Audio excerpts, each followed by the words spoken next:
everybody. Welcome back to the Straight Out BS podcast. Thank you guys so much for your continued support. So if you support my work and you're not subscribed already, I don't know why you're not subscribed, but it would really mean the world to me if you subscribed. And so I invite you to hit the subscribe button. It really helps the algorithm, among other things. And leaving comments and like interacting with the videos also like really helps the algorithm and pushes the videos out there to new people. And it's just really helpful, and it's free, and it's something you can do really quick. So if you could do that to help me, I'd really appreciate it. Thanks to anybody that's helped support the podcast as it is. Thank you to my Patreon members. Thank you to anybody that's donated. That's never expected, so it's always super appreciated. So thank you guys for that. Thank you guys for all the continued support just overall. I really appreciate you. I want to do a moment of silence for the person still struggling with intrusive thoughts or addiction or anything like that. So on the count of 3, I'm going to do a moment of silence. 1, 2, 3. Okay, thank you for that. And without further ado, I want to go ahead and introduce my return guest for today. Go ahead and like shortly like reintroduce yourself and like where you went and like just a brief summary for people. Yeah, sure. My name's Nick. I went to CEDU Middle School back in 1993, from 1993 to 1995. I graduated the program in 1995. I'm not sure what else you want me to say about it. I could go a little bit more into detail about like my experience there, or how I got over there, or. Yeah, sure. You just like you don't have to say everything. Just like a brief summary, like what you struggled with there, what you still struggle with to this day, and then we can kind of just like jump into the notes you'd taken and what you wanted to cover. Cool. Sounds good. Sounds good. Yeah. So I ended up getting sent there. I had a pretty messed up living situation. Parents passed away when I was younger. Got adopted by my aunt and uncle. Didn't get along with them too well when I first moved over here to California. Ended up running away, and they freaked out and sent me to a couple of different mental hospitals first.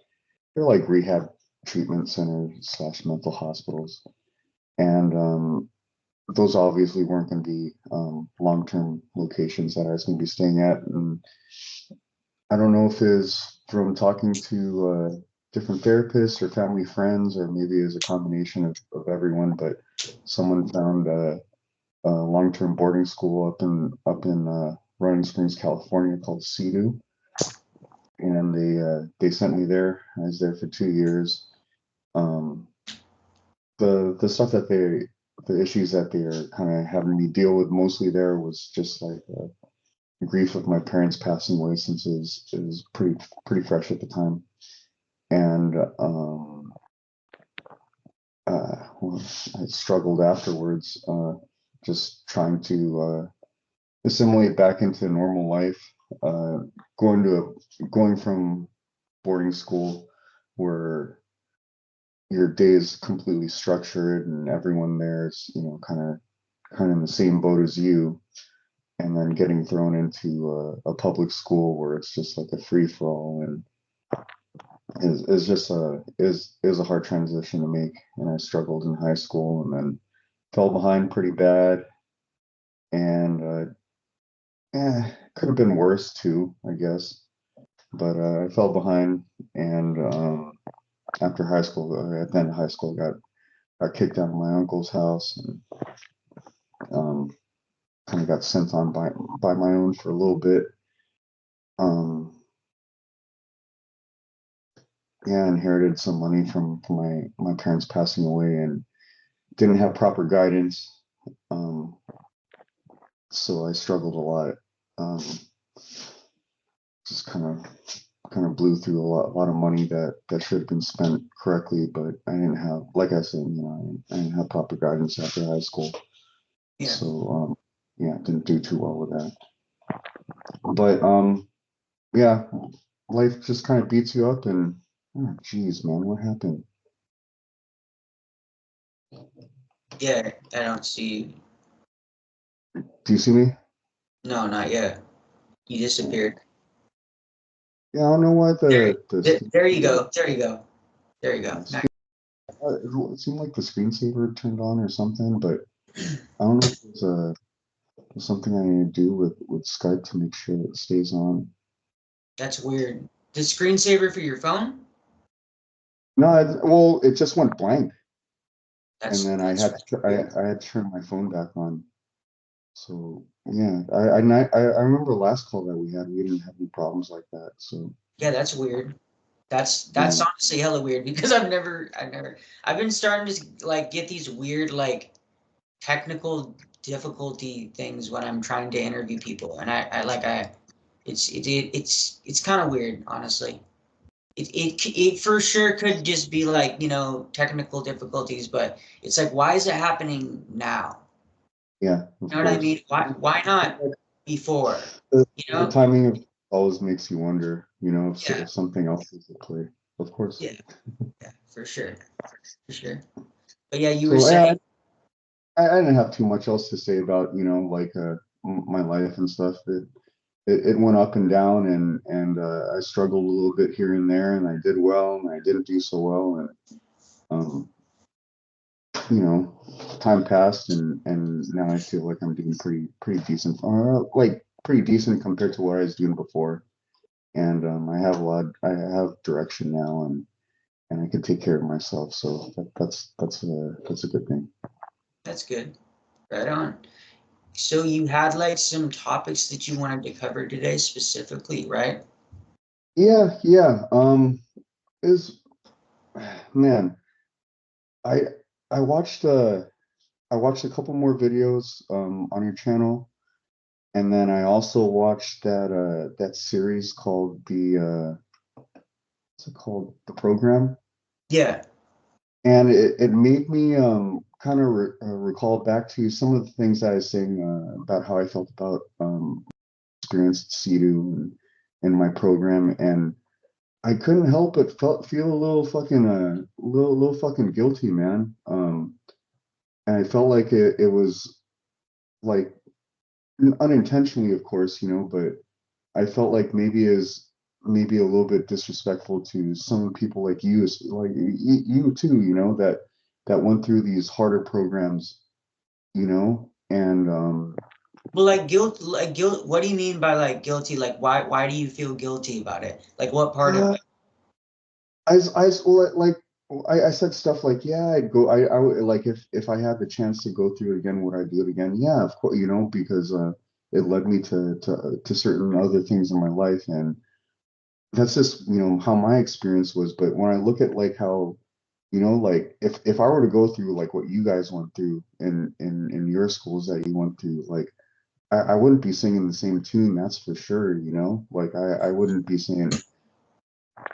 And what else did I say? I said something like maybe some kids might have been actually better off in like a program like that than they would have in if they were to stay in their abusive households. And while that might still be kind of true, it's still I still feel like it's insensitive, like the kind of stuff that I learned about, some of the kids went through in your programs is yeah, it's not even on in the same level, like as the stuff that I had to go through, like I have uh, there are some bad memories, of course, and there's definitely like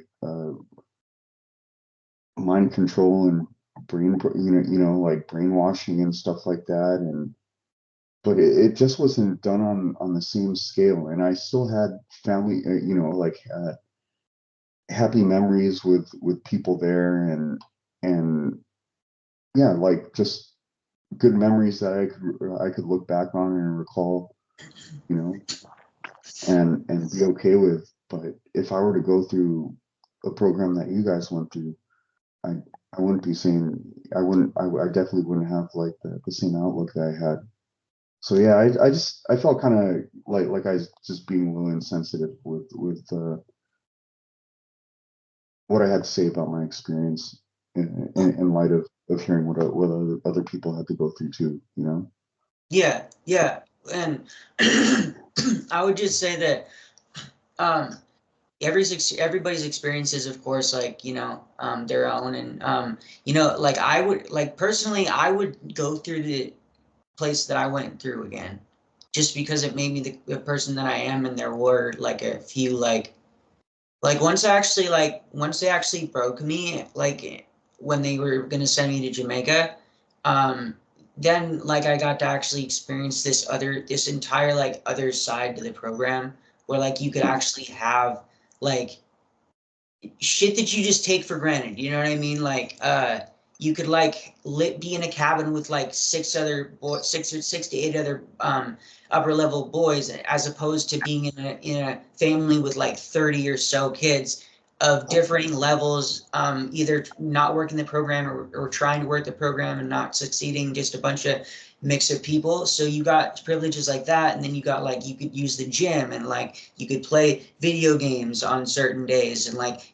but the caveat was like you had to consequence other students and stuff like that. So there were parts, and in that upper levels, and of course in the lower levels, which is just like essentially levels 1 through 3 in the program I was at, um like you you would have to consequence the lower levels. But like, fuck, what was I gonna say? I had a point. It's just I got to have these relationships on the lower levels. Oh yeah, I was just explaining the lower levels. So I got to have relationships with other students, of course, that ended up either leaving or getting transferred to other programs, or just never going anywhere in their program. But then on the upper levels, there was like this, which is levels 4 through 6. There was this different kind of relationship you could actually have with people, because you could just talk to pretty much anybody there. You could actually build these relationships and friendships, and with staff and all that. And so there were some positive things to it, but I would definitely agree with you that, yeah, it took CEDU. I feel like CEDU was like, CEDU and Synanon and all those like first schools were kind of like just like the blueprint for Yeah, this, like a in a way. right?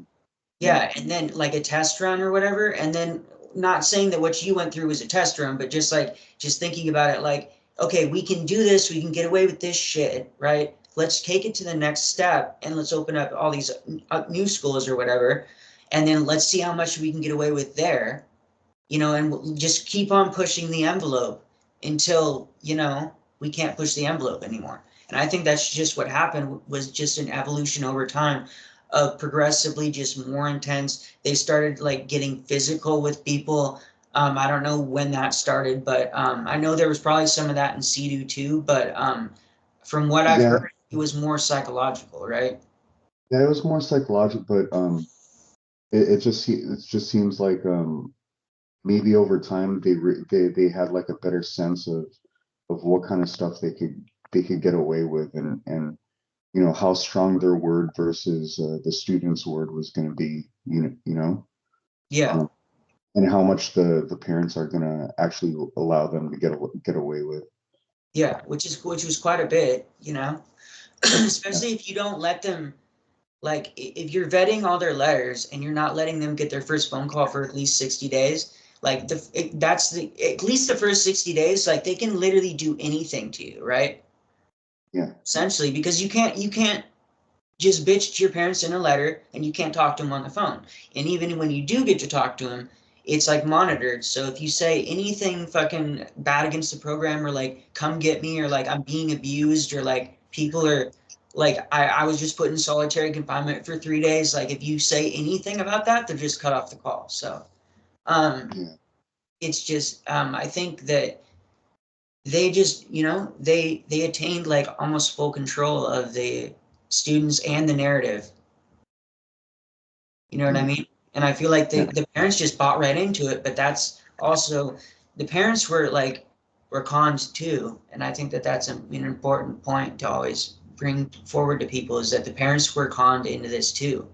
They might have been the first people to be conned, actually, because they were conned definitely. enough to send you there. You know what I mean? So, Yeah, yeah, open up their their bank accounts to them, or yeah, checkbook. yeah. Yeah. Yeah, Yeah, but I was just gonna say that to say like don't feel too guilty, you know what I mean? Because like just everybody's experience is unique, and just like even though I might have went through some really like some more fucked up shit. Like I'm not even gonna compare, but I'm just saying like you're saying like you've watched other episodes and there's other people that you think went through more of an intense experience. Like just like don't. It's not your fault though. You know what I mean? And you should. I understand that. I understand that. Yeah. It's just it's just kind of how I felt, you know, Yeah. like And but I always. appreciate. Yeah. Um, Always be real with how you feel. You know what I mean? yeah, But I was just letting. Don't beat yourself up with it. You know? yeah. Yeah. You know, the other thing I didn't realize was like how many of these schools are still operating right now. Like I didn't understand. I don't know what was going on in my imagination or just my perception of what was going on, you know, the reality of what was going on with these schools. But yeah, I was under the impression that like they're more or less like dealt with and not really able to operate anymore, especially with these movements and stuff. People talking about them, but I was completely wrong. I don't know where I was getting those ideas from. Yeah, it was just kind of it's a slap in the face to learn that kids are still getting sent to these places and people are still profiting um, from doing this kind of stuff. It's sad. Yeah, and the biggest, one of the most fucked up things I think about it nowadays versus back then even is that now the government's straight up paying for it. Like you don't even really need to spend money to have your children shipped off. You just need to, like, That's yeah, exactly. You know, they take full control and then they just send them there and they fund it. And so it's unbelievable. Like there's no accountability anymore. For any of yeah. this. So that kind of broadens their range of students that they could accept into these programs now, right? Since now it's not just kids that can afford it. Yeah. Uh, Yeah, it's pretty much any kid that it's deemed like troubled. You know what I mean? Like the second you deem it like a kid troubled or whatever, like I feel like that's just that connotation is just not received well with a lot of yeah, people. And a lot of people will take that connotation and be like, okay, well then they need to be put in a troubled teen school or whatever it is, like they need to be dealt with. And if there's nobody to vouch for them, like why the fuck not? If you're getting kickbacks from that, not saying I would do it. I have too much integrity and morals to do that. But like a lot of people don't care about, they don't they have, don't. they either don't care about it and they disregard it, or they just flat out do not have any morals or integrity. Yeah. And money's just more important to them. So I feel like that's one of the saddest things about the schools that are open today. And another thing is that, and I'm sorry, I didn't mean to like cut you off and like talk for hella long. Yeah, like I appreciate learning, getting this information from you too. Yeah. Not enough at So all. there's actually not that I know of. I think there might be somebody's trying to create somewhat of a running list of like all the schools that are open to this day. But to my understanding, like it's not completely accurate. Like we don't actually know how many schools are still open and like what their names are. Because what they do is they just keep on rebranding. Like if they get any sort of publicity or anything like that, they'll just That, either shut down the school or just rebrand it and then that's, reopen it under a different that's, name and say we're not the same people, but it's the same people running things. You know what I mean? They're just is using a that WASP different. program? It's like what? It's those WASP program guys. Yeah, yeah, that's what they've been doing is just scurrying around and just rebranding and like we're not the same school. This isn't Spring Creek Lodge Academy, this is Spring Ridge Academy. It's not the That's same so, thing. We're not the that's same so people. Yeah, it's pretty much stuff like that.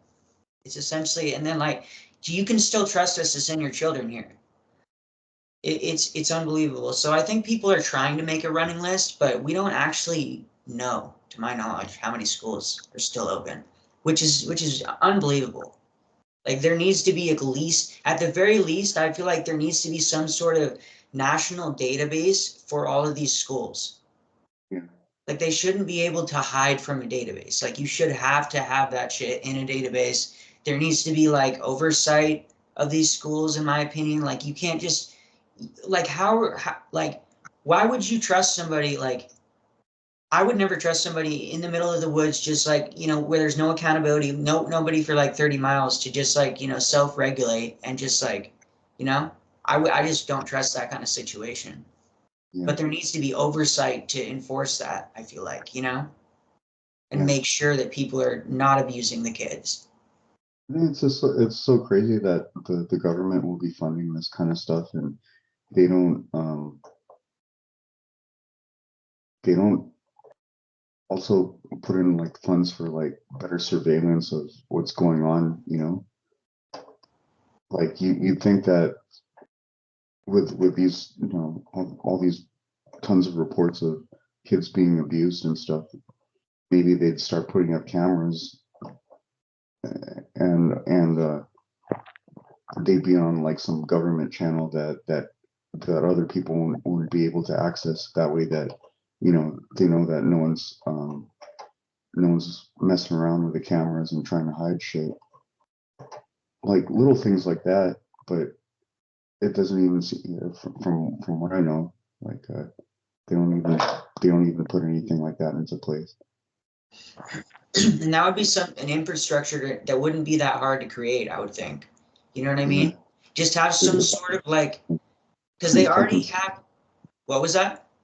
It seems pretty fucking simple to me, right? Yeah.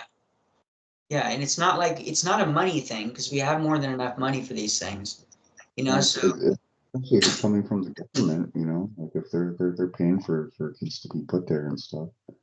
yeah. Well, yeah, because it affects their bottom line. Why would we want to enforce something when that could prevent like that would make less children come here because when people find out about abuse, less parents send their kids here, less money for us. So why would we want to self-regulate?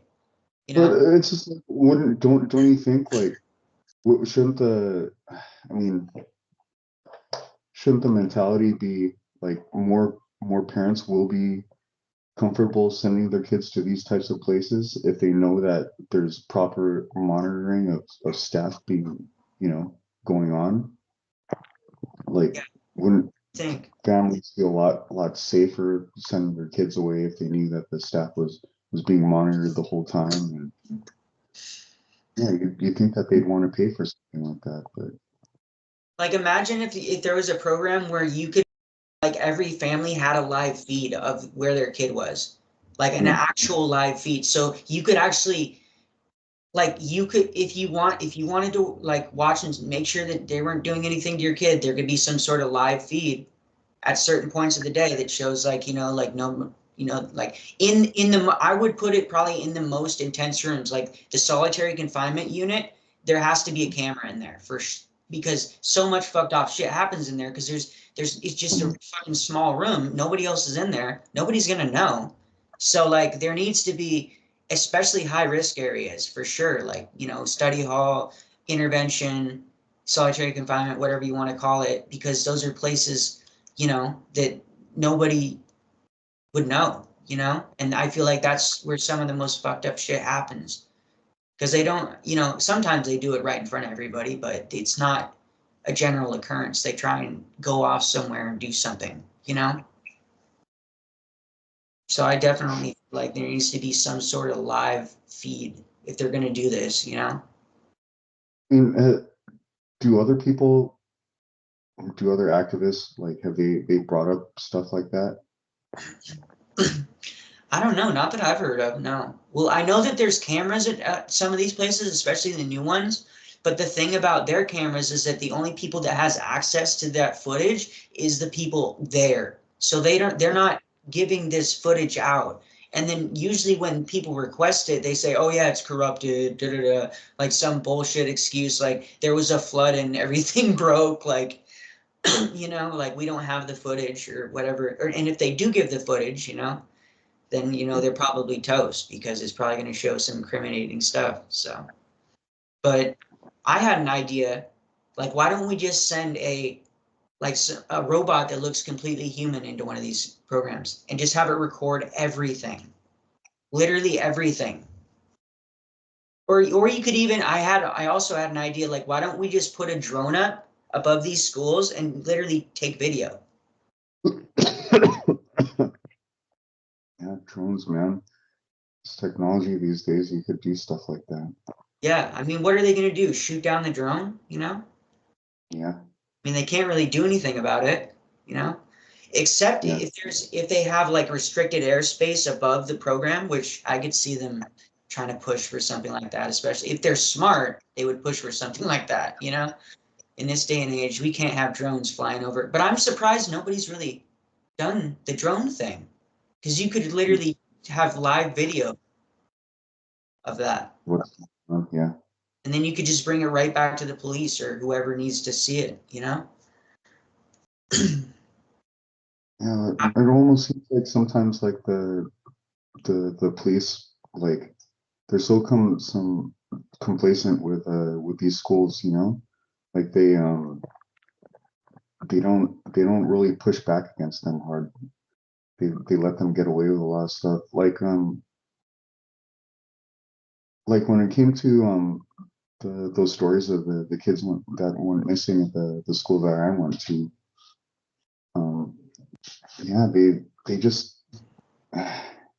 don't really do their job when they're supposed to, man.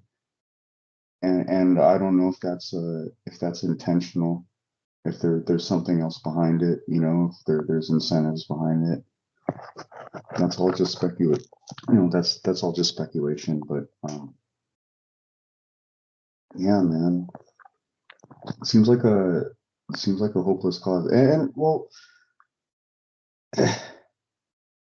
like you know, these movements like the stuff that the breaking code silence or stuff that Yeah. Paris Hilton's doing and stuff. Like, what are they?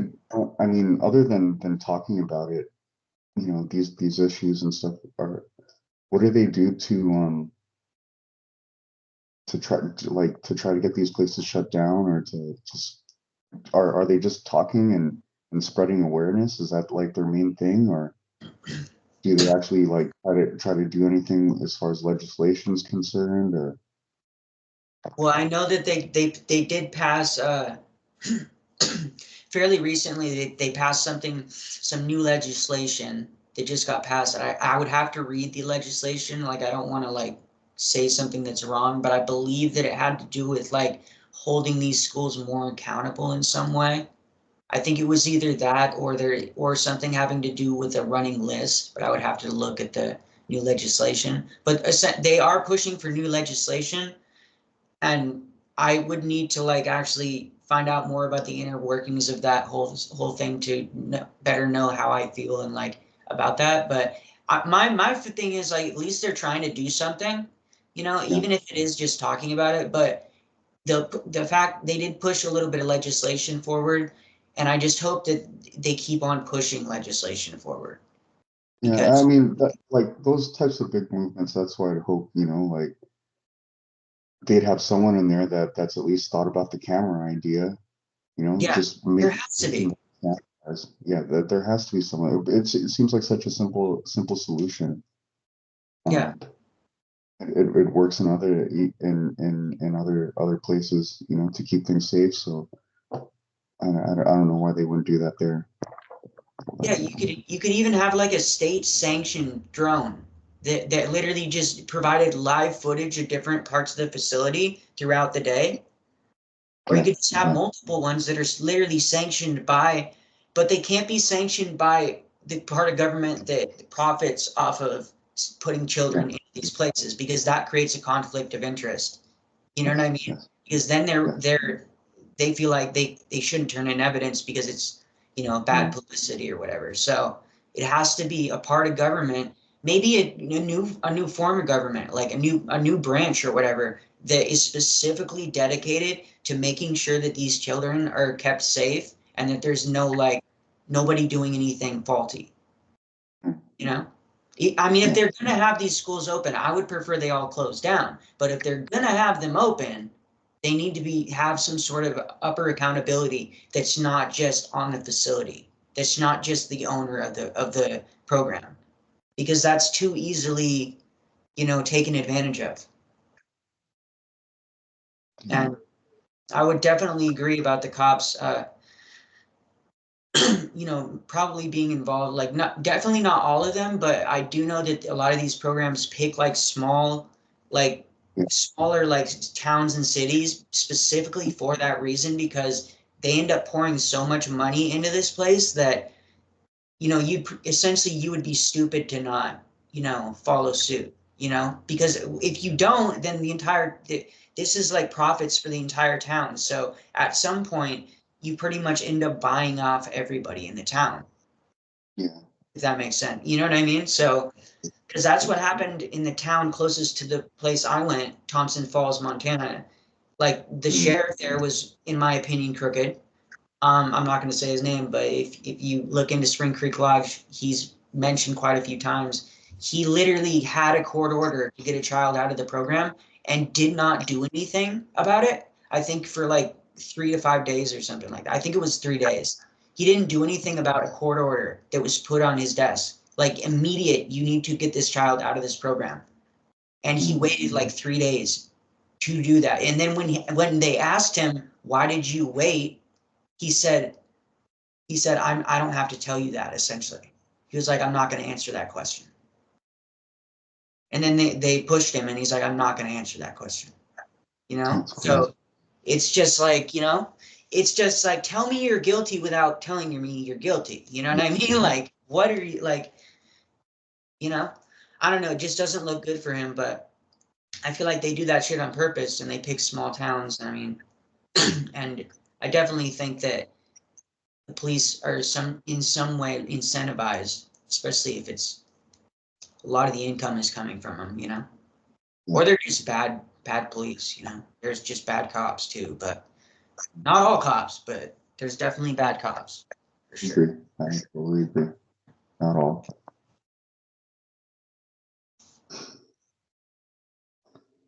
So,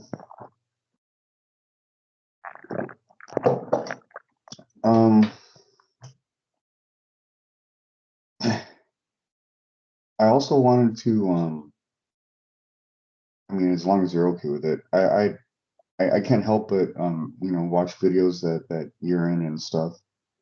And I always wonder about you, you know, like, how did, what, like, every time I hear you talk about your experience with the program or your program or how you ended up there, it's pretty brief. And every now and then it'll be brief, but it'll be like some crazy shit. I'm like, whoa, what the fuck? Like that's what you went through, you know? And yeah, I wanted to ask you, like, how did you go, like, how did your childhood lead you to ending up where you ended up? Like your parents sending you away and all that happening. Like, what was that all? If you don't mind, if you don't mind telling me about it. Yeah, I've actually slightly gone over this, and I think if you look for, but I'll go over it again. Definitely, I'll tell you. I don't know if I've covered it all completely because there's still bits and pieces that I kind of like black out on, and I can't really remember that much. But it's Tales of Addiction and Recovery. It's on this channel. It's actually it was a new kind of direction I wanted to go with the podcast. Like I'm always going to do the program interviews, and that's the main focus of this channel. That's like 99% of it. But then there's these other things like interviewing people about their addiction experiences and like how they recovered, or if they're not recovered, why are you not seeking, like what is keeping you in this addiction, stuff like that. So it was called Tales of Addiction and Recovery, and I did a 3-part series that was my childhood and like growing up, and then I did my drug phase, and then I did my recovery. So When did you do that? What? They're on the channel? Yeah, they're on the channel. They should be. They should be. I'll send you a link after this for sure. But okay, so I was adopted at birth, and I've always had I was just a difficult child. I had problems. I had brain damage. I was born with brain damage. And so I had ADHD, and I was diagnosed at about age 5, and Put on prescriptions pretty much at the age of 5. I was put on Ritalin at 5, so I was pretty much on like meth at like 5. And then like they kept on prescribing me other drugs just like because I couldn't sit still and I could not concentrate. Like you could not sit me in it. Like when it came to like elementary school, like you couldn't keep me in a chair. Like I had to be standing up, walking around. Like my mind was like always active. Like I was always trying like so I couldn't concentrate. And so they put me on this medication that made me like focus and laser in and didn't really have friends growing up till about high school. I was always picked on a lot. Really? Yeah, I Didn't was have like no small group of friends or nothing like that? You're just I, alone? I had about one or two, like maybe two friends up until about 6th grade. Yeah, because nobody wanted to be around me because they always thought I was weird because I had so much fucking energy. They're like, he's fucking weird. Like, why is he always like? Why does he always have energy? Like, because I would just like I was like an Energizer bunny. Like I just never shut up. I never fucking like stopped running around and shit. So a lot of the kids, especially the girls, just like didn't. They thought I was weird. The boys thought I was weird. But then I had this one friend named Jeff, who he's my best friend to this day. Actually I was friends with him since we were about like 5 years old. We started playing video games together and ended up going to some of the same schools together. As his outlet kind of video games? Yeah, I used to video game a lot. Yeah, that's pretty much what I would be doing is like if I wasn't doing schoolwork, I was in the back there. My dad had this like old garage in the back that he had like all these computers in.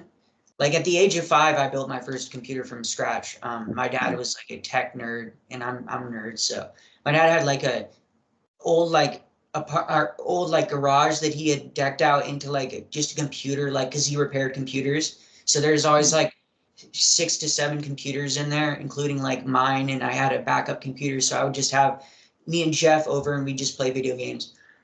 So he was like one of my only friends really until 6th grade. And in 6th grade, I went to a school called Hope Lutheran, and it was a religious school, and I spent a year there.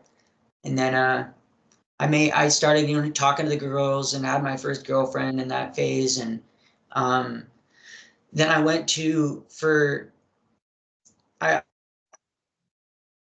stayed, and then in 8th grade I went to West Seattle Christian, which was another religious school, and after that, and that's when I like started to pretty much develop my like main group of friends that I went into high school with, which was like I had like 4 or 5 like main friends that I would just kick it with all the time, and well, not all the time, but we kick it fairly frequently. And then went on into high school, and like my entire childhood, mind you, like my dad was a chemist major. My dad was always telling me about how like this is what drugs you don't do, this is why you don't do them, and this is what is in them and what will happen to you if you do them scientifically. And he'd be like explaining shit to me, breaking shit down, like always just trying to be like a really big role model. Like I'm a daddy's boy. Like just my dad's one of the biggest. Really well? What's up? You guys got along really well for the most part? Yeah, I mean, in my earlier childhood, like until my dad needed testosterone shots, and we didn't find this out until I was about like 10 or 11, I think. And so, like, before he had his testosterone, my dad was like really quick to anger, and like, my dad's 6'6" too, so he's like fucking tall as shit. Like, my dad is hella tall. So like when he gets mad, like it's scary as fuck, and just like so my dad had anger issues, and we kind of butt heads a couple times, and but once he got on his testosterone, I actually remember that trip vividly. We were camping together, and it was the first time he'd actually started taking his testosterone, and we actually were able to bond like father and son, and just like no lashing out, like no getting frustrated, just me and my dad, just like, and just it was beautiful. And so ever since that point, I've always been really close to my dad. But in high school, I started experimenting with, and up to this point, I hadn't even smoked cigarettes or anything, and got into high school, and I started smoking weed, drinking a little bit of alcohol, sneaking out, hanging out in, at people's houses till late in the night, not coming home. And that, I think that was the biggest thing that worried my parents is that I was out for days on end. They wouldn't even call. They wouldn't even know where I was.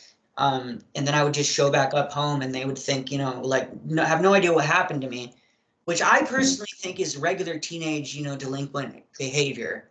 Sounds regular, And but yeah, and so I was smoking cigarettes, running away, you know, drinking alcohol a little bit and smoking weed and had no interest in doing any other drugs really.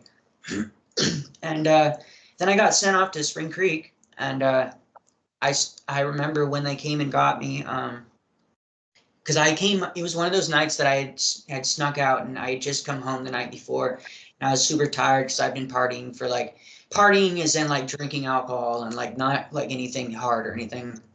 But I've been partying for like 3 days and I came home and I was exhausted. Woke up in the morning to both of my parents in my room and like, hey, we're going to check out this school. You have to come with us. And, and I was like, well, when are we gonna be back? Because I have schoolwork I need to do and stuff like that. And they were like, oh, we'll be back tomorrow or whatever. And so I was like, okay.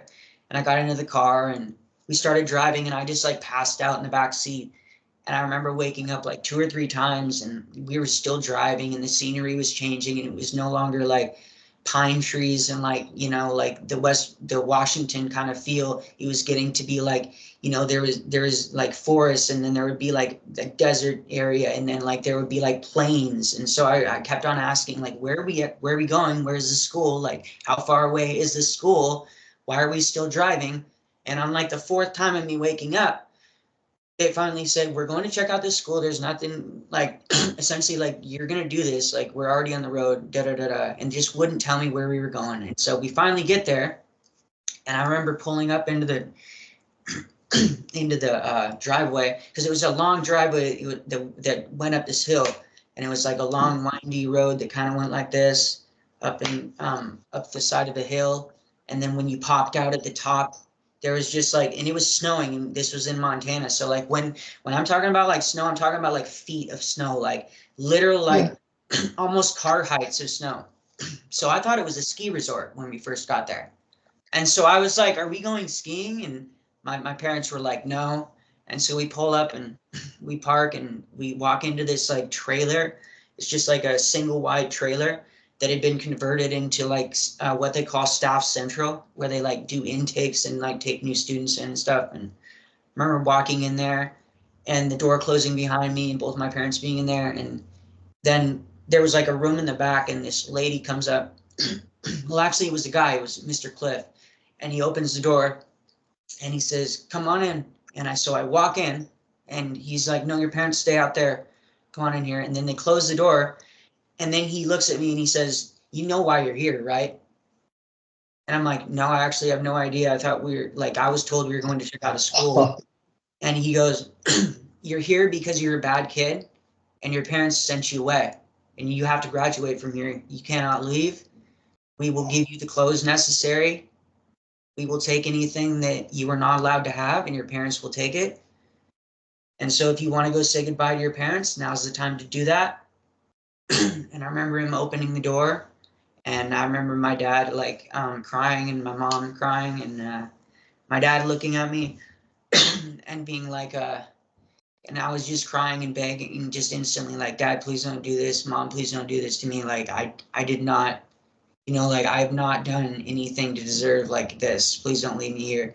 And just pleading with them and just, my dad looks at me and he puts his hand on my shoulder and he says, son, I love you. This is the most difficult thing I've ever had to do in my life, but you have to graduate from here.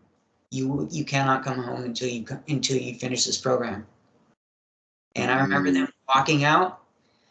And I hugged my dad and my mom one last time, and they pulled us away, and my parents left. And then I got brought up into first family that I was in, honor family, and they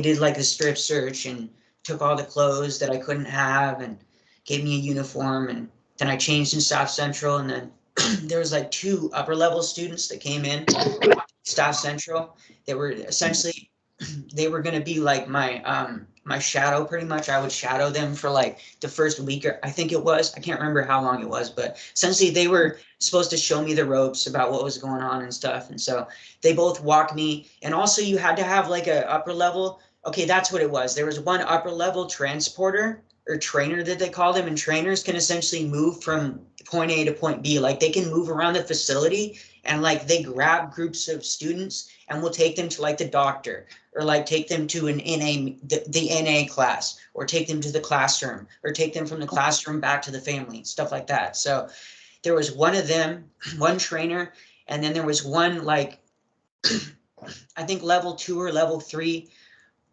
kid from Honor Family, and he was going to show me the ropes. So they walked me into the family, and I remember walking in, and instantly there's just like hella eyes on you, just like fucking like 30 people that you have no idea who the fuck these people are.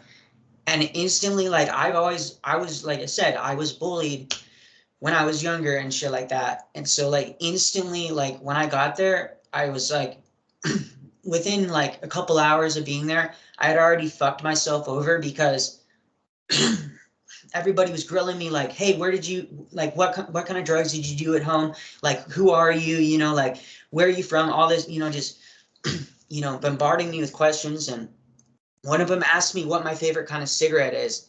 And then he goes, Camel 69s? And I said, yeah, those are fucking dope. And then he's like, those cigarettes don't exist. You're a fucking liar. You're a fucking liar. Everything this kid says is a fucking lie. Don't believe anything he says. He's a no good liar. And so literally from the first day I got there, I was pretty much outcast, and there was very few people that would even talk to me, or anything. There was my shadow that was showing me, like supposed to be showing me the ropes and whatnot, and they did a decent job. They gave me a rule manual, and they said, you know, you have to follow this. And they went over all the rules, and you know, there's like rules against everything you could fucking ever imagine, just like spitting, like looking out of line, like anything that has to do with your autonomy, even farting, like that's a consequence. So essentially, yeah, if you pass gas without permission, it's a fucking, it's a cat 1, but it's still fucking, you still lose 5 to 15 points depending on if you staff correct or self correct. Because when they say self-correct, like when you get consequenced, they'll point at you and be like, self-correct, you're spitting. And then if the first word out of your mouth isn't I self-correct, staff corrected. Then you lose even more points, and then you have to write, with a fucking staff correction, depending on the consequence, you have to write a certain number of sentences. Like you have to write like a paragraph or whatnot. This is what I did. This is why it was bad. This is what I'm going to do in the future to not do that. And if I do it in the future, then I realize that I'm going to get consequence even harsher, because I've already been told that this is not okay to do. And then you pretty much have to turn that in, and they look it over. They say, okay, you know, you've lost 15 points or however many it is. And then you turn that in, and they look it over. And if it's not acceptable, you have to rewrite it. So that was like the consequence thing. So right when I got there, I was pretty much outcast. And pretty much I was just like in fuck it mode. Like when I got there for the first year I was there, first 12 months, I was there. I was literally on the radio. We have a removal. Jordan's refusing. We have a removal. Like, just like people knew me. They knew my name because of how often I would be on the radio when I first got there. Like people around the facility would know who I was, like even on the girls' side, because my name would just be said on the radio. Like, we got another removal, Jordan's refusing, And so my whole thing was like, I'm just going to act out so much here that they will have no choice but to fucking kick me out of here. They'll have no choice.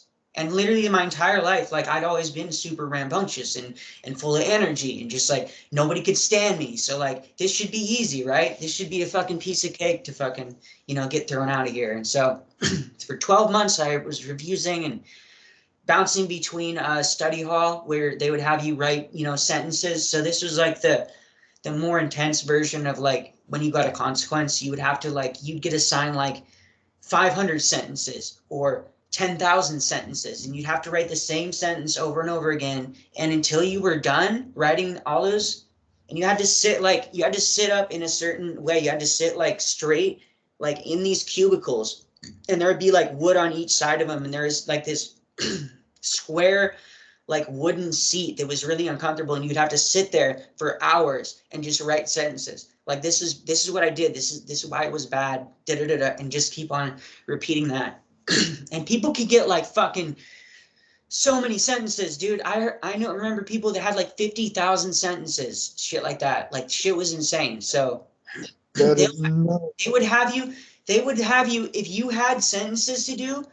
You would be there the entire day, and then you would go home to sleep in your family at nighttime, and then in the morning, right after breakfast, you would go straight back to study hall and spend the rest of your entire day there, and keep on repeating that until you'd finished your sentences. And if you did anything in study hall, they would remove you from study hall and put you in intervention solitary confinement until they could somewhat more mold or break you, and then bring you back to study hall and make you finish your sentences. And if you acquired any more sentences while you were in intervention solitary confinement, then those were added to the ticket. Go back to study hall, finish your sentences, and then you can go back to the family. And so it becomes like one of those things where it's like, do I want to be like writing sentences, or do like I want to be in the family, which still fucking sucks, but it's honestly so much better than fucking being here where I have to sit like this for days on end, and my fucking feet are killing me and fucking all this shit. My back's killing me, all this. And so, after about 12 months, I'm surprised I even lasted that long, but they threw me in a room. Crazy long time to last for, dude. 12 months. You're putting up with refusing, yeah. And so during that time, I would like occasionally get points, and I'd like get level 2, and then I'd get a consequence and be knocked back down to level 1, and then I'd get up to level 3, and then I'd get a fucking cat 4, and then I'd get knocked down to level 1, 0 points, and have to go to study hall again. And so even when I tried, it wasn't that I wasn't trying at all during this 12-month period, the first 12 months. It was that anytime that I did try and do something, I'd fuck myself over by breaking some stupid fucking rule, and I'd be back to level 1, 0 points. And then what the fuck's the point of even complying at this point? Because I'm already on level 1, 0 points. I'm already going to have to go to study hall. So I'm just going to fucking make a scene now. Like, literally, like, what the fuck did they expect me to do? So I was just, 12 months of that. They throw me into the intervention one day, and this was right after I'd been in there for 3 days, because that's the longest that they kept me in solitary confinement for. And they threw me inside the padded room, and they were like, hey, you can keep on doing what you've been doing for the past 12 months, but you're not going to be doing it here anymore. We're sending you to Tranquility Bay in Jamaica if you keep this up. You can choose right now to start working your program and doing what's necessary to go home, or we're sending you to Tranquility Bay, Jamaica, and we don't even need to tell your parents. They signed away their rights when they sent you here. We don't need to tell them till you're actually there. So that's literally, those sentences is what ended up breaking me completely into just becoming whatever robot they needed me to be in order to graduate. And whatever the fuck I needed to do to get out of there, I was going to do it, because I had heard my entire time there, the one thing you do not want to do is get sent away from here to another program. And that's like, you do not want to go to Tranquility Bay, and you do not want to go to high impact. You don't want that. Like, if you think this is bad, what? What's high impact? High impact is one of I would probably say is one of the most intense programs that I have interviewed people from. It's where they kept children in cages, like literal cages, out in the elements, like in the winter and shit like that, with like almost no clothes on, like like one layer of clothes.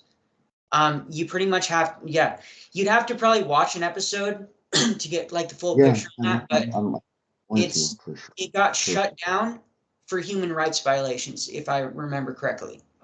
They actually have video of these cages and shit and stuff like that, if I'm remembering correctly. But yeah, so that was the very worst place. At the very top would be high impact, in my opinion. And then down below that is Tranquility Bay, Jamaica, and what was the other one? Casa by the Sea was pretty fucking bad too. But the two that I wanted to highlight is, you know, High Impact and Tranquility Bay. But Tranquility Bay is the one they were threatening me with. And I already knew that I don't want anything to do, because they were like, if you want to mess around like you're messing around here, they'll just break your arm and then ask you again if you want to keep on messing around. Like, they don't have child protection laws out there, so they will make you comply. Like, you comply or they will force you to comply, physically or psychologically, or a combination of both. They didn't say those words, obviously, to me, but those are the methods they use. So from that point on, I started to work my program, and I went from level 1, I got onto level 3. At this point in my program, like, I'd become kind of like a role model for a lot of people that never thought that they could be anything in the program, because seeing me get removed every day for like a year, everybody was just like, if he can like go from getting removed almost every day to like, you know, getting up in these levels and like doing his seminars and like all of this shit that he needs to do to get home, then maybe I can do it.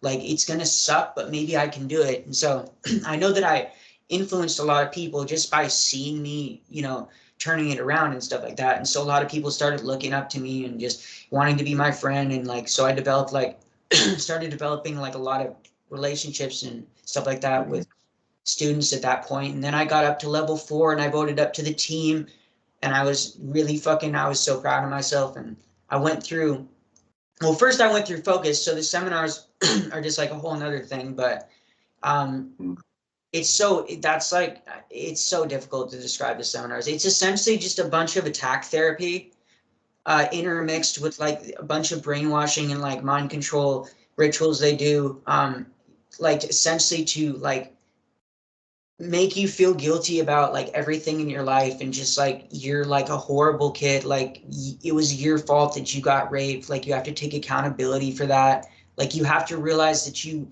put yourself in that place, and if you hadn't been there, you probably wouldn't have been raped, so you need to accept the fact. Repetition and stuff. Yeah, and just like drilling into you. And the point of the seminars, in my opinion, is to break you down so they can like remold you into the kind of person they want you to be. And the seminars were a big component of that. Like the program itself, that's their main goal, right? To break you down and rebuild you into their image. The seminars are like maybe 60% of that, in my opinion.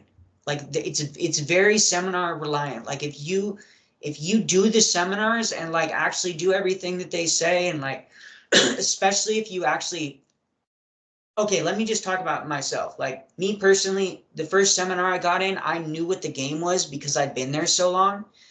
I got up first. I was the very first person to get up in the seminar, and I just stood up. I raised my hand and stood up, and I said, I'm Jordan Von Erickson. When I was 7, I was raped and all this shit. And I just said all of my trauma, just got up right there. Just the first person. I was like, because if I don't, then I'm going to get targeted, because if you don't stand up and you're not showing up enough in the seminar, they will point you out and be like, you stand up.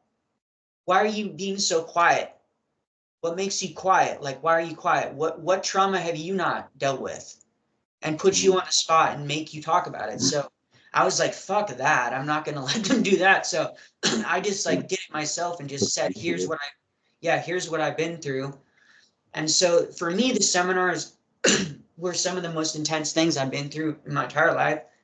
Focus had a seminar in particular called the Lifeboat Process. And essentially you're in this guided meditation for like 30 minutes to an hour, and then all of a sudden there's just a loud bang, and just like you're like bang, all of a sudden the ship is sinking, and you have to choose who you're going to save. And then you get in like a circle, and then there's an outer circle, and you start rotating, and you look at the person that you're facing in their eye, and they say, look at this next person, like the mom that abused you or whatever it is. They'd say like shit like that and be like, look them in the eyes, and just think of them as the mom that used to beat you when you were younger. Look her in your eyes and tell her if she deserves to live or if she dies. And then you have to be like, you live or you die. And you literally have to like, with the hand, like, you die, you live, looking them dead in the eyes. Like, you have to vote people living or dying, and you have to go around the whole circle. And if you like, and then the people that get the most live votes, because they're tallying up all this shit. I was one of those people that had gotten the live votes, And so they said, okay, since you got all the live votes, what makes you think you deserve to live over everybody else here? What makes you so special? And they said, you got like 3 minutes. And I fucking went like 30 seconds. And and the whole point of that is to like point out to you that you're not shit. You can't come up with 3 minutes worth of stuff to say why you're better than why you deserve to live, you know, and these people deserve to die. And so I went 30 seconds and I just broke down crying. I was like, I don't know. I guess I don't deserve to live. I guess I do deserve to die. And so that was one of the most fucked up processes, I think. But all of it was fucked up. They had a bunch of shit. But they had this thing at the end where they had you like beating the ground with these towels wrapped in duct tape. And they had you doing this for like hours. Like they would literally be like, you'd be blindfolded to like, now that I've done more research, it's to deprive yourself of sensory, like completely. So they just put you in blindfolds and then they kind of lead you into some sort of somewhat of a guided meditation. And then they say, reach behind you and you pick up the, the towel. And they say, let out all of your feelings, let out all your rage, let out everything that you've been holding on to up to this point in your life. And just like, you know, so there was people in there like fucking just like punching the floor and just like bloodying their knuckles and smashing their head into the wall and fucking just all sorts of shit. And there's just people around in the room. Everybody's blindfolded, and all the junior staff and the facilitator who runs the seminar is just running around in the building screaming at everybody in their ear, you're a fucking horrible kid, you deserved everything that happened to you, how does that make you feel, doesn't it fucking make you mad, don't you want to fucking hurt, like, don't you want to let that shit go and shit like that, and just screaming at you everything that you could possibly imagine, like just the worst shit ever. And they like know your trauma because the facilitator that runs these has literally a fucking binder with everybody's like triggers, traumas, like shit like that, so they can literally sit there and push your fucking buttons to try and break you, to try and be like, yeah, you fucking deserve that, you like that, right, you fucking like that, and like keep on poking at you until they can finally just like break you completely. And just that was the point of it. And so this went on for hours. And that was the release process. And literally at the end of that shit, you walk out. I remember walking out and feeling like I felt like I was floating.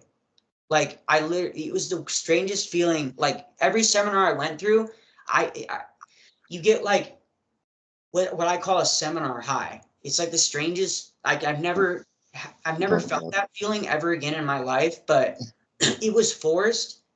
And that's what, in my opinion, makes it completely wrong, is that it was forced. I didn't have an option in this. You're literally forcing like trauma to be like confronted and dealt with. And for a lot of people, you're forcing untrue trauma. Like you're telling them that the rape was their fault and to embrace that trauma, that it was their fault. Like that's not even a true statement. That's not even like factually the trauma that they have. They have the trauma of being raped, not of any fault of their own. That's the trauma they have. And so they twist shit around and gaslight you and turn it into whatever makes you a bad person in this instance. Like, it doesn't matter what trauma you went through. We're going to make you the bad guy in this. It doesn't matter what you went through. So the seminars were really intense, and I started working my program, got level 4, got up onto the upper levels. Got level 5. I never got level 6 because for level 6 you have to have, when you vote up, starting at level 4, to get level 4, you have to have all of the junior staff will be in this room. And if like for level 6, right, for level 4 and for level 5, I think you can have like a couple people stand up for you and say like, oh, this is the advice and feedback I would give for you moving forward. But and that's why I don't support you voting up or whatever. So for level 6, you can't have not a single person stand up for you. And I'm never gonna make everybody happy. So for the people that got level 6, congratulations. But I never got level 6 because, you know, there was still people that, you know, didn't like me, you know. So I got level 5, and I went through, you know, I graduated the program. I was there another 12 or 20 months, or no, another 10 months after that, because I was there 22 months. And so it took me about 10 months when I really kicked it into gear and started working my program. But also, I had been kind of like pushed like to graduate as the last person, because I was the last person to graduate from Spring Creek before they shut it down. And so I was a graduating class of two people. Two people graduated. Me and one other person were the last people to graduate from there. So that's I graduated. And then they shut it down shortly after. Yeah, shortly after that they shut the program down. Yeah, but then they just, from what I've heard, they rebranded and they opened up a new school somewhere. I think in Washington or something. Not Washington, in Montana. Another one in Montana. But so yeah, that's like pretty much my story of like when I went there, like in a nutshell, pretty much. What was the graduation process like? It was a lot different, completely unique to any other program that I've heard. It's just we have this process called Trail of Lights, and it was you're blindfolded the entire day, and you have to like you get around you have to like follow people around the facility. Like there will be people in front of you, like staff members, whoever's leading the Trail of Lights, and usually it's a bigger group of people. It's usually like 15-20 people doing this, but it was only two of us, and so you're blindfolded the entire day, and you have to do everything that you're doing that day blindfolded. Like you have to rely on, like you're supposed to, like I guess the point of this is to learn to trust others and like rely on others, because like the one other person that's graduating with me is standing in front of me, and I have to have my hands on his back, and wherever he goes, I go, and whatever he does, I do. I have to trust him with my life, with being blindfolded. And so there's staff members ahead of us, and they'll be like, over here, and they'll whistle, and then we have to follow their voice blindfolded and find them together. And we have to. What, like a couple hours or the entire day. The entire day, yeah. And it lasted multiple days. Like it was like a 3-day process, I think. So the first day, you're like following them around and following their voice, and they're having you like walk over like logs and like this shit that you can really fuck yourself up doing, and just trust the person in front of you and just follow them, and like you're blindfolded. So they bring us all the way around the facility, and they have us doing like cleaning up the cafeteria after everybody left blindfolded, and having to do that blindfolded. And pretty much the point, like you're supposed to be in service to everybody else on the facility. You're supposed to be in service, like you're in service, you're graduating, you have to be in service and give back. And so then on the second day, they bring you into this room, and they have you like crawl through this tunnel and into the letters out there. And essentially these letters are literally your parents writing to you as if you died. It's literally, they wrote you an obituary, and you have to read the obituary out loud in front of like the staff members and the other person that was graduating with me. And then you have to write your parents a letter as if you died, like as if it was your last, like a suicide note. Like you have to write your parents a suicide note, and you have to send it to them. And then the third day is what they call the actual Trail of Lights, and that's where everybody on the facility lines up in like 2 rows, so like facing each other, and they have their hands like up. And so essentially you go to the front, and you have your hands over your chest, and you're blindfolded, and then you fall back like a log, like just straight, and then you're lifted up, and they crowd surf you down to the end. And then they put you down, and then anybody that wants to say anything to you about how you've affected their program, how you touched their heart, like how much of an inspiration you were to them, just like can come around you and just whisper that in your ear while you're blindfolded. And just like there was an overwhelming amount of love and energy in that exchange. There was a huge group of people that came around me, and said how I had how I had like inspired them, and how I had like given them hope to not give up, and just keep on going. Like you can get out of this, you can do this. And so that was a really intense process for me. I think, it's probably one of my favorite parts of being there. Definitely the Trail of Lights was probably, I would do that again, like in a heartbeat. I would do that again. But yeah, so that's pretty much what it was. And then I came home and went heavy into hard drug addiction right after your that. parents from the school, or were they there for any of that Trail of Lights kind of ceremony that you're doing? No, because you do the Trail of Lights and then you go to PC3, which is your last parent-child seminar. So there's these parent-child seminars that are in between the other seminars you have to do that they're with your parents and stuff. And so you go from Trail of Lights and they send you over to PC3, which is in San Diego. And then from there, I flew home with my parents after that. And then I flew home. But right before I was going to graduate, like a couple months, my parents made a visit up, or it was when they had done a visit with me. They came up for like a 1 or 2 day visit, and they got to take me into town, and like we got to eat out at a restaurant or whatnot. And then they brought me back to the facility, and we all went into this room, and they're like, you know how we've been telling you your whole life, yet wouldn't have to worry about us getting a divorce. Well, we're getting a divorce, and we're not going to be together by the time you get back home. So you're going to we wanted to tell you that so you can start to try and adapt to that. And so my parents had gotten a divorce right before I was going to graduate from the program. So when I came home, I was around my dad, who was heartbroken and crying and just super depressed every day. And just like having to be around, fuck this. Like, I have to see my dad, like, who I'm already really close to. Like, my mom broke his heart. I have to witness this. You just sent me to a fucking school for 22 fucking months. I feel like I was robbed of my teenage years. Heroin sounds amazing now. You know, like, I want to do all the drugs. You know, I didn't instantly jump to heroin, but I was literally like, I want to fucking try some drugs and live my life, dude. Like, I was like, fuck this. Like, How old were you when you graduated?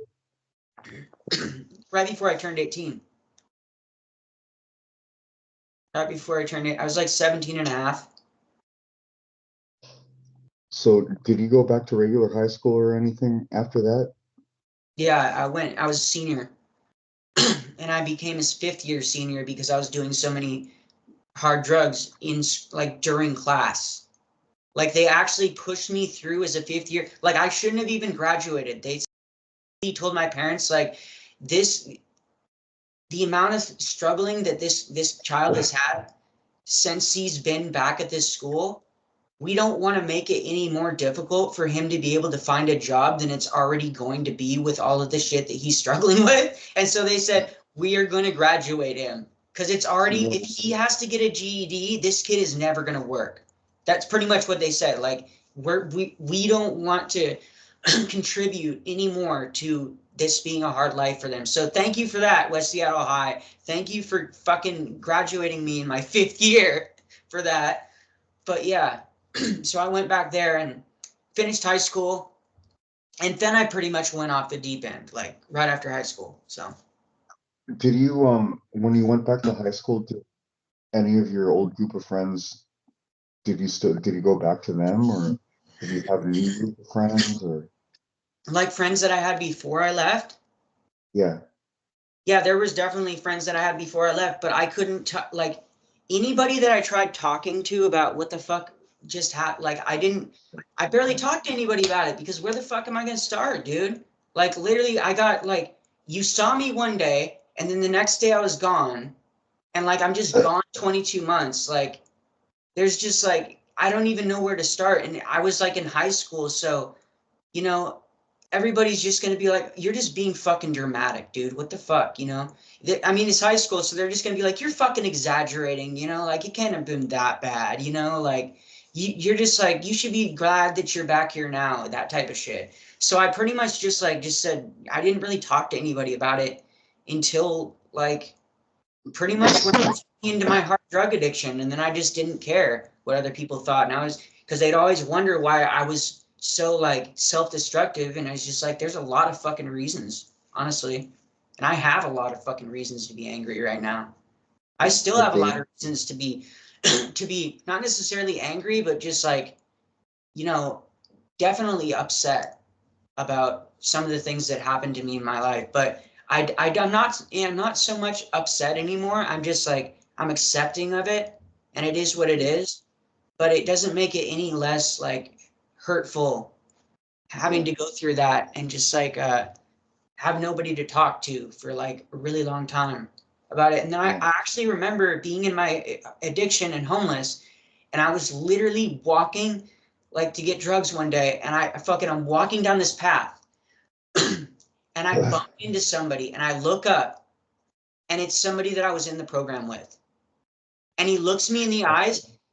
Yeah, I'm dead serious, bro. Just randomly, completely randomly, just bumped into this dude. I look him in the eyes. He looks at me, blinks, and he's like, Jordan? Jordan Vaughn. Jordan Vaughn from Spring Creek Lodge. And I was like, Matt Gilby? Is that you? No fucking way, dude. And he's like, what the fuck are you doing down here, dude? And I was just like in a horrible place. And I fucking remember walking up and just like pretty much just like bullshitting him and just being like, yo, I'm just down here like hanging out with some friends. Cause I didn't really want him to, I don't really want my brothers from the program to see me like that. And so I just remember talking to him, but I remember that vividly, just running into him just randomly one day, and just instantly he knew who I was. Instantly. Like we just had like, it's just like you have this connection with survivors that you went through that with. Like you just know it's them. You can like see that shit because you've seen them at their lowest. You've seen the pain in their eyes. You've seen all that shit. And he just instantly recognized that shit and knew who I was, like all that shit. It was the craziest shit. But yeah, it wasn't really until I got like sober that I really started really talking about my time there. And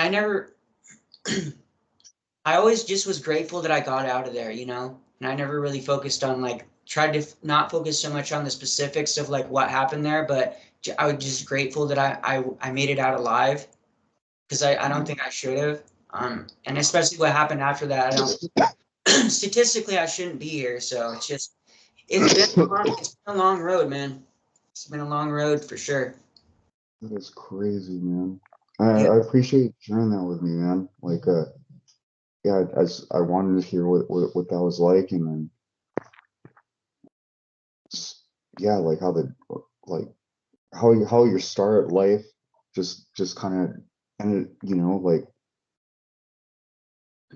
just ended you up over there, and now you're doing this. Yeah. Have you ever tried looking for your birth parents?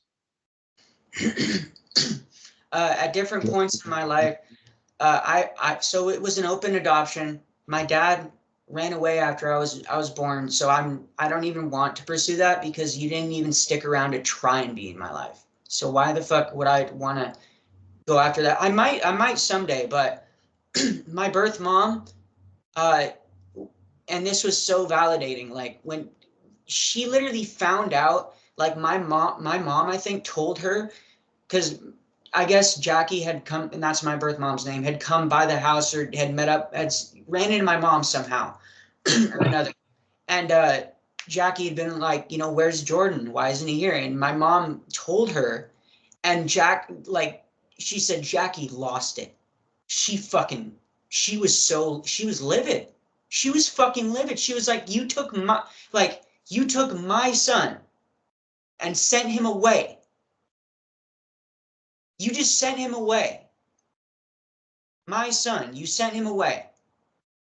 Is pretty much what I was told that was said. And, you know,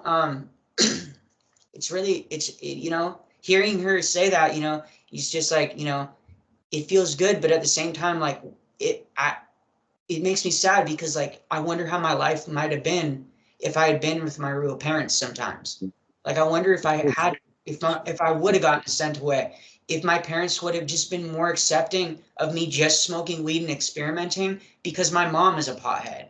Like, my real mom is a pothead. Like, she smokes weed. Like, she was using drugs when she was pregnant with me, but you know, maybe we would have. So I wonder about that sometimes. But to answer your question, we have met at different points throughout my life. The last time, unfortunately, that I saw her, I was still in my drug addiction. I wasn't using around her. I wasn't high around her, because I didn't want to be. But I definitely was in my addiction, so I want to see her again. You know, she's still here. Hopefully she's still here. If you ever see this, Mom, I love you. And I'd like to see you sometime soon. It would be cool because I've only seen her like at very infrequent points in my life, and it's never been for like the last time I hung out with her was actually the longest time I've ever spent with my birth mom, and I spent the night at her house, and just like we watched like scary movies all night, and just made me start to wonder like what life might have been like. I wouldn't have had a dad probably, but I do wonder sometimes what it would have been like with my mom. Like, would we have? Because like the little bit we've talked and like interacted, like we have a lot in common. Like Yeah. Yeah. we have quite a bit in common, and so yeah, Yeah, I um, hope you guys reconnect soon, man. yeah, Sooner than later, hopefully.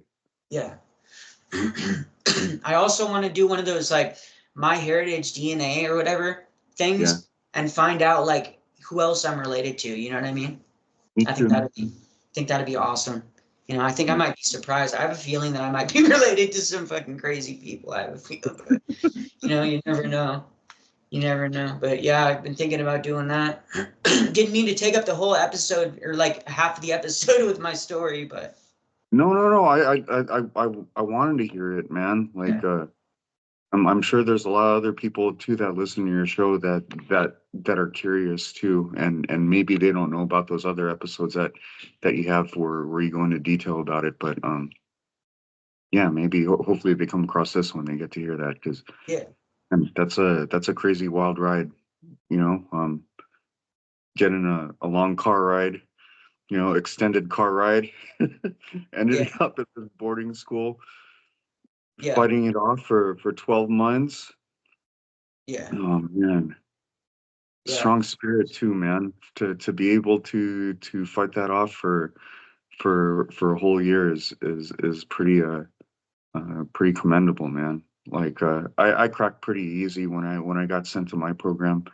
Um, I've yeah, man. I've always looked up to people that are like that will that don't have a problem saying no and talking back to authority and stuff.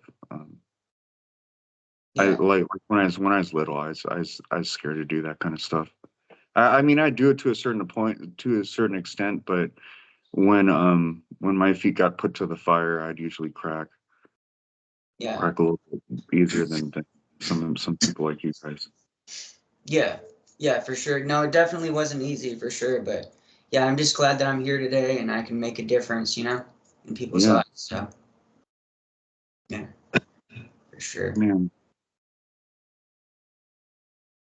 Yeah, it's just crazy. Like when you guys talk about your seminars and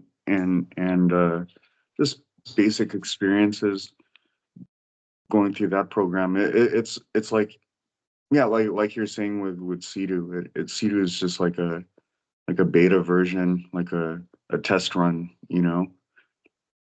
And then with you guys, they really got to see how hard they could throw down the hammer and shit. Yeah, Uh, yeah, for sure, yeah. No, I agree completely. You saw the trauma and mind control thing the video, yes, right? yes. Yeah, yeah. Um, That's a good video. It's a good it, video. it, it was it was a good video. It's like yeah, there's certain things like I didn't I thought it is kind of interesting seeing how he was drawing lots of comparisons or lots of connecting lines to Scientology, and then yeah, there are things about like Scientology that and he's kind of he's connecting Scientology to like confession and the Catholic Church, like the I guess the initiation or the vetting process or getting into it. Um, and then oh gosh, thoughts are scattered on it right now. But so yeah, first is stuff about Scientology and the Catholic Church and stuff. Um, a lot of the like the sourcing of issues and traumas back to childhood too. Man, I wish I had my notes with me so I could gather my thoughts a little bit better with it. Oh no, it's all good. You didn't bring your notes? I mean, they're on my phone, but what's it But you're called? using your phone. Yeah. Huh? But you're using your phone, huh? Yeah, I'm using it right now, and I can't have it's hard for me to access it and stuff. Trying to think of more things. Something a little.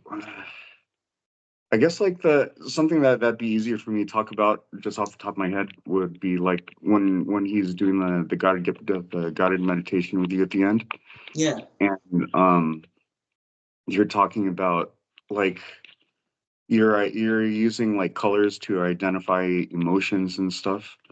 Yeah. And yeah, what I replied to was that like the deepest DMT trip that I ever took,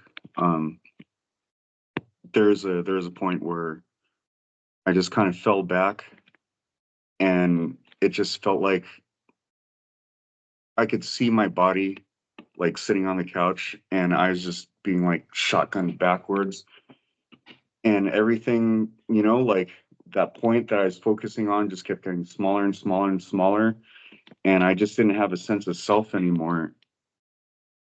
Like I didn't have a body or anything, and I was in this weird space, and whatever I was feeling, like I started just feeling just basic emotions, feeling like it would go back and forth between some type of fear, and when I felt fear, it would be like I'd just be like a dark red color or a dark green color, dark brownish, and then I'd feel like kind of and then I'd feel kind of like loving and hopeful, and all of a sudden I would feel like this like light pink or this light blue color, and it just like my emotions, like as they kind of just like sway back and forth from fear to love to fear to love. I just kept shifting with like these colors and stuff, man. And yeah, I couldn't tell you how long I was in that state for. um and then I kind of just felt this urge to let go, and then everything just kind of melted back into place after that happened. But when you're talking about that guided meditation, I thought that part was kind of interesting.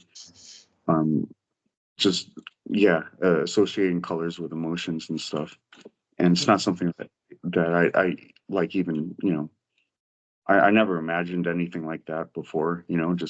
Just being colors and stuff based on whatever emotions I was feeling, but yeah, I didn't have a body or anything. That's just basically what my spirit turned into at that point. Yeah. It's crazy. Yeah. Learning to identify your subjective language within is really, really helpful. Mm, At least it is for me. Yeah. Decoding how I feel and just relating that to what I'm yeah, seeing. Yeah. yeah, Yeah, for sure. But yeah, we should do another episode, and you should print out your notes or something for the next yeah. time. I know, man. I know. There's some other stuff he talked about. Like, he talked a lot about like the shadow self and accepting your dark side and whatnot. Um, that's all stuff that like, man. There were points where I was just like going on deep internet dives and listening to all these different YouTube philosophers and whatnot. But some of them are with good information, some of them not so good information. Um, but I like especially when you have people that have like his view of the occult, like a more accepting because your average like normal person, when you bring up the occult to them, they automatically think pentagrams and fucking goat heads and shit, Yeah. and that's not necessarily what it is. It's occult means hidden. Yeah. It's hidden teachings of different societies and different people throughout history. um And whether, like, man, I go back and forth with all these different beliefs with it. Like, sometimes I wonder if it is really like evil black magic that you shouldn't be dabbling with, because it requires, like or yeah, requires like a higher intelligence to be dealing with, um or if it's something that everyone should be trying to mess with, and I get these conflicting voices in my head when I try to think about that kind of stuff. um yeah, sometimes I wonder if, like how he says, like, a lot of, like, you need to accept your dark side, and the dark side is going to lead you to good, and stuff like that. Yeah, sometimes I'm like, yeah, I think that there is truth to that, because your dark side will protect you, when your light side can't. But at the same time, like, it'll, if you follow it too close, if you let it run rampant, and you start following it could lead you to dark places, and to do bad things too. Yeah. So yeah, taken with a grain of salt. um I'm not sure what else to say about it. No, I think that sums it up pretty good. Yeah. Yeah. But I definitely. Do you want to do another episode with the notes? Yeah, I would like to, man. I feel bad, like, like my like trying to sort everything out, and then just being on the spot. It just, the gears don't really turn the way that you want them to. Yeah. No, completely understandable. Yeah, I think we should do another episode. For sure. Yeah. No, it sounds good to me, man. Let's do part 3. Yeah, part 3 sounds good. I'll organize my notes a little bit better. Maybe I'll put them on paper. Or I'll put them on a flash drive so I could pull them up on my laptop or something instead. Okay. Yeah. Um. Other stuff. There's some other stuff I wanted to ask you about. Um. There's like a weird, somewhat philosophical question I like asking people I talk to. Um. Like, it's kind of corny, but I like asking people. And the question is, it has a lot to do with, like, what you believe in and stuff. But the question isn't, what do you think is going to happen to you when you die? It's, what would you want to happen if it is up to you, your choice, your rules, everything like that. What would you want to happen when you pass away? That I just wake up in like either another dimension or another life, probably. Any memory of your past life? I think that would be interesting. Yeah, for sure, to have memory of my past life. Yeah, and just try something different with that knowledge. You know Yeah. what I mean? Yeah. Like, be able to, like, because that's what a lot of near deathers say, is that, like, they just, like, wake up in another place, and a lot of people say that they see, like, a really bright light, and, like, people that they care about come and talk to them, and but a lot of them concede that a lot of them agree that they just end up waking up, like they open their eyes and they're in another dimension or another realm of existence. And so I think that that's very comforting for me, because I don't want things to end personally. I don't want to just die and for that to be it, you know. I don't feel like that it could be like that, you know. I feel like there has to be something after, you know, in some form. I ask some people that question, and, like, the most depressing answer I get is, like, I just wanted to just be nothing, just blank, just like you turn turn the TV switch off or something like that, you know. Yeah. I mean, I respect everyone's, you know, everyone's wishes for whatever they want. You know, it's not my life. It's really up to them. But yeah, I feel like you know, here like the thought exercise is pretty much, you know, like let your imagination run wild, whatever the heck you want. You know, like God says here, you know, like you do it, like here's your choice. Make up whatever the heck you want. You know, you want to come back as a robot, or you want to come back as a my sister said she wants to come back as a cat. I thought that was kind of cool. But, Oh, dude, I would I would definitely, cats are awesome.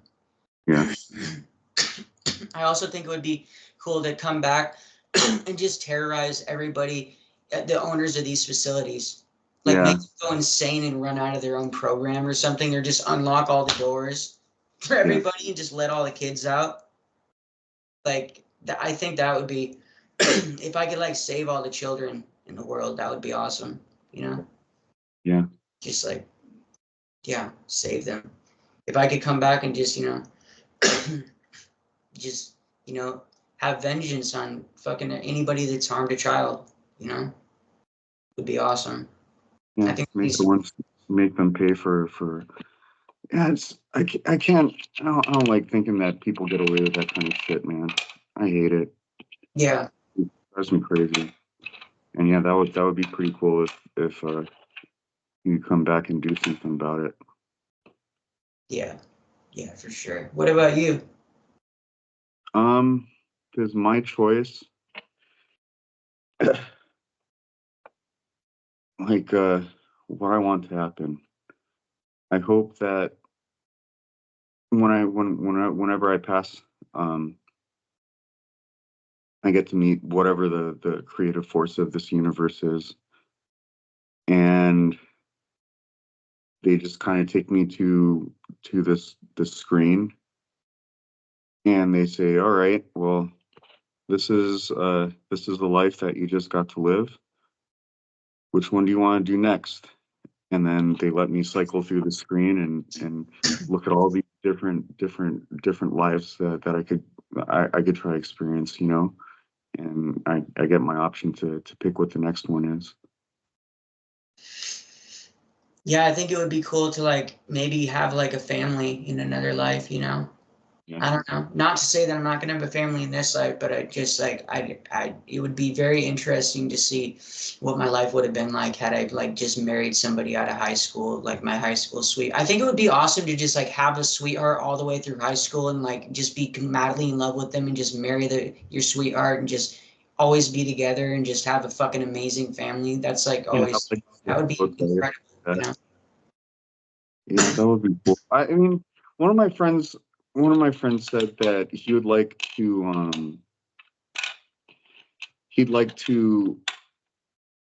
like have an option to go to certain points in his past life and see if, you know, like replay them and see what would happen if he made like a different decision at certain points, you know, and just watch and see how things certain things would have played out.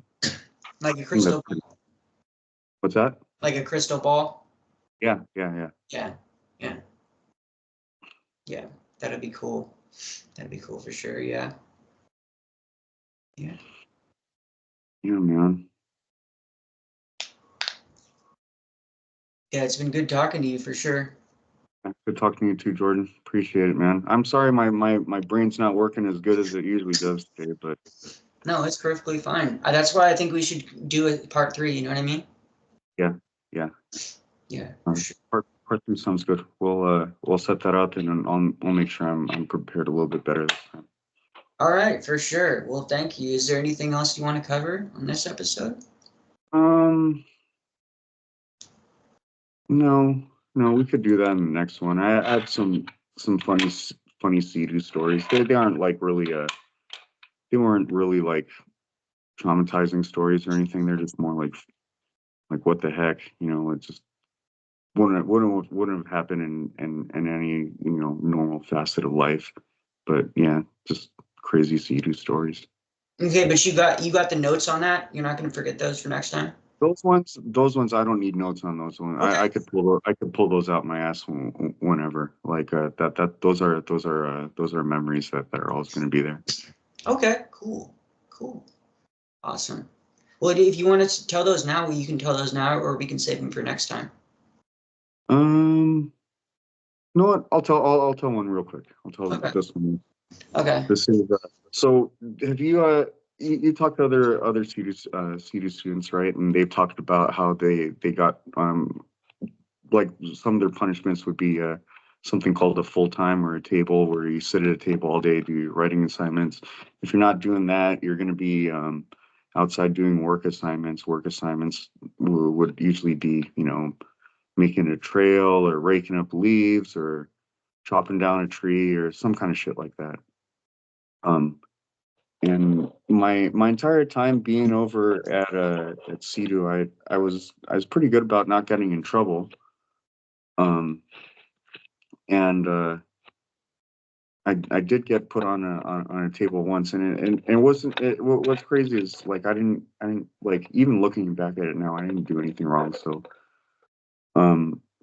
what ended up happening was this one day I was we were all in our dorms, and my friend Jared calls me over to his room, and he says, "Hey, go in the restroom real quick and look in the trash can and come back out and tell me what you find." So I go in his restroom, take a piss, just try to play it off, and then when I'm leaving, I turn around, look in the trash can, and there's a pair of girls' panties in there. I was like, "What the fuck?" So I come back out, and then he's like, "Do you see it?" I was like, "Yeah, dude. Like, what the fuck? Like, what the hell you have those in there? Because girls are never supposed to be in the guys' dorms, Yeah. And then he's like, "Dude, I'm pretty sure it's fucking Peter's, man. Peter, I'm positive Peter is fucking, wearing that stuff." Because there's this kid named Peter. He's from Boston, and obviously he's like, yeah, you could tell when someone's gay, back then. Yeah. And what's it called? We're like, yeah, for sure is him, But at that point, the thing that you're supposed to do is you're supposed to go and tell staff, right? Yeah. And you're supposed to tell them, and they'll deal with that kind of stuff. And I was getting ready to go on a home visit for the next week. It was like around Christmas time. So my mind was totally on the home visit. And after we did that, we're like, oh, we just kind of joked about it being Peter, and then went to dinner, and then I totally fucking forgot about it. And then packed all my shit up, fucking went on my home visit. And then when I came back from my home visit, went back to CEDU, and then I saw Jared, and I was like, "Hey, what's up, Jared?" And he says, "I can't talk to you. I'm on bands." I was like, "What?" And he's like, "Yeah, I can't talk to you. I'm on bands with you." And I was like, "What do you mean you're on bands with me?" And bands. Do you guys have bands over at your school? It's like you can't talk to them, right? It's like, Yeah. They don't exist to you. You can't even tell someone else, like, "Hey, go tell Jared this." Like, yeah, you're not allowed to do that shit. And I go to one of the staff members. I was like, "Hey, what the heck's going on with me and Jared?" I'm like, "Oh, you'll find out about it in a group tomorrow." So oh shit, man. Like, it's still not clicking in my head. Like, I'm still high on having this home visit and having a little bit of freedom and stuff like that. It totally just slipped my mind. I wasn't thinking about it. So we go in a group the next day, and then of course they put me in the hot seat, and they're confronting me, and they're like, "So, did you have anything that you wanted to confess about with Jared?" I was like, "Yeah, well, what the heck are we on bands for? Like, I just went on a home visit. What are you guys on? Like, what did he do, or what did I do? I don't know what's going on." And then they're like, "Peter, did you have something you wanted to say to them?" And then Peter gets across walks up and goes across the room, and starts pointing the finger at me, and he starts telling me, I don't appreciate you guys trying to frame me and tell everyone that I was trying on girls' clothes and this and that. And I was like, whoa, wait a second, like Jared just told me he found that shit in the trash can. I was trying to explain myself, but no one was believing me. Everyone was jumping on Peter's side, and Jared even seemed to, like, just the way that it goes. Like, if you don't admit guilt, then it's just kind of a, uphill battle for you. You're kind of, you have to admit guilt. And then Jared's like, yeah, you should have told staff right away and this and that. And it's like, dude, we didn't do it though. Like, well, how would I have gotten it? So they didn't hear anything I had to say, and I ended up getting put on a table for a week. I had to make all these trails and had to rake up all these leaves and write all these writing assignments about how it's wrong to, like, make fun of people for how they are and stuff like that. I was like, man, what the fuck? But I ended up, I still have to do my writing assignments and still have to go do my work assignments. I'm not gonna fight back and make everything worse for myself. So I completed that stuff and they took me off my table. And fast forward maybe a month, and Peter's in the hot seat. And this time, they're drilling him about,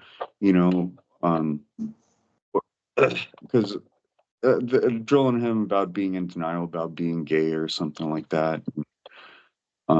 He starts coming out more about it and just saying that he is, and then yeah, they really held him to that fire, man. And then all of a sudden he starts spilling out this stuff like, I a couple of months back I broke into the girls' dorm and I stole their underwear, and I took it back over to the room, and I was trying it out in the restroom, and I threw it in the trash, and that's what I blame Nick and Jared for it. And I was like, I remember that point, just looking at the staff members like, what the fuck, man? Like, you guys gotta do something about it. And no one made eye contact with me. No one made eye contact with Jared. They kept their focus on Peter, and he ended up getting put on a table in full time.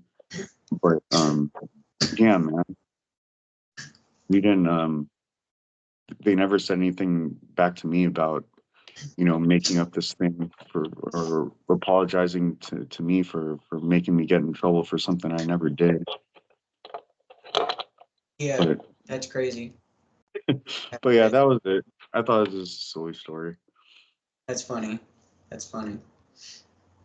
All right. Well, let's definitely do an episode 3, okay? For part 3. Good. For sure. And I will look at my calendar and I'll get back to you on when that's going to be, okay? Okay. All right. Sounds good. Yeah, and if you guys have watched so far in the video, please make sure you hit subscribe if you're not already. Leave a comment down below. It helps the algorithm. And share the video. It really helps too. And we will catch you on the next one. Bye, y'all.